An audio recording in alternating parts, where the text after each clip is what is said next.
everyone, welcome back to Mini and More. Today we are going to see about the world's greatest successful heist took place at the PIERRE Hotel in New York in the year 1972. Samuel Nallo and Robert Comfort were professional burglars and thieves. They had a history of stealing jewelry and money from various famous hotels in New York. Nallo was the main planner behind all the heist, but Comfort was also a major organizer. On 30th December 1971, in the back room of Nallo's nightclub, the robbery gang gathered together to plan to execute the robbery at PIERRE Hotel. Robert Bobby Germain, whose job would be to open locked boxes maintained for guests in the vault. Ali Ben, a contract killer who worked primarily for the Albanian mafia, and Al Green, the brother-in-law of Ali Ben, were in that robbery gang. They planned to rob this particular hotel because the guests of this hotel were millionaires and celebrities. The date of robbery was cleverly fixed on the day after the New Year evening, January 2nd, as most of the guests would be in hangover. Not only that, they would have worn their expensive jewelry for New Year's celebration.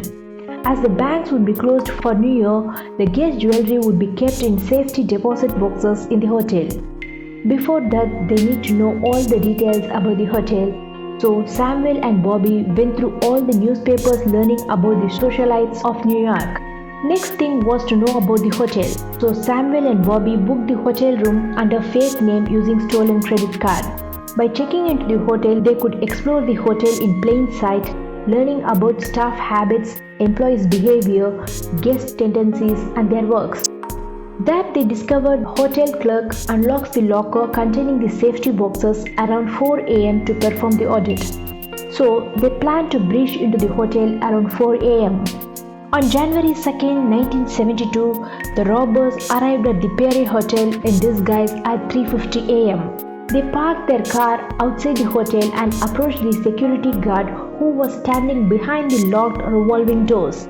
Once they showed their reservation, the security guard opened the door. Immediately, the driver from the car jumps out and handcuffs the guard at gunpoint. Then they stepped inside the hotel. They immediately handcuffed a total of 16 employees and 3 guests at gunpoint, and they brought the hostages into an executive office suite and made them lay down on the ground.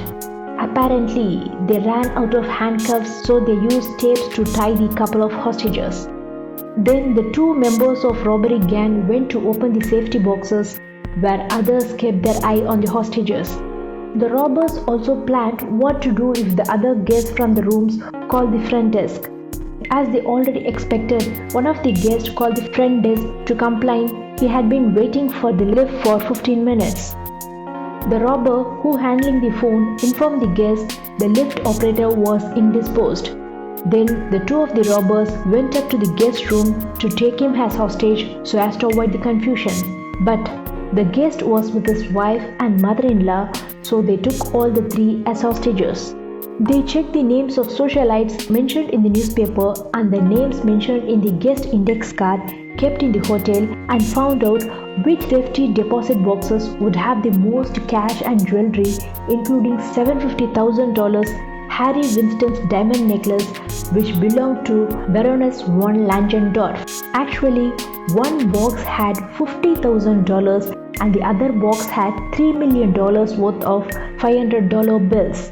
In the meanwhile, one of the hostages, who was an elderly man suffering chest pain, so robbers found a doctor from guest index card and brought him as a hostage to treat the old man. In few hours, they looted approximately 50 boxes.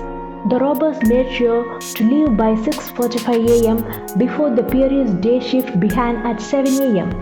On their way out, they offered $20 bill as hush money to each of the employees to call the police once they left the place. This heist became the front page news all around the country.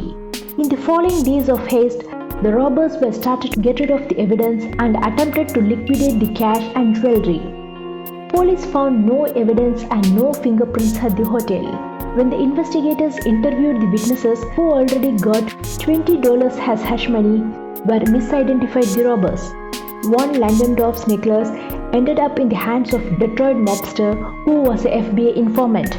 that led the NYPD to arrest Robert Comfort 5 days after the robbery.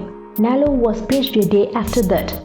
Samuel Nallo and Robert Comfort were sentenced to 7 years in prison, but they actually served only 19 months in prison. But out of 8, the 2 men were the only ones charged in the robbery itself. Very little of the loot was ever recovered. Thanks for watching this video. Please do subscribe, like and share this video. See you on the next one.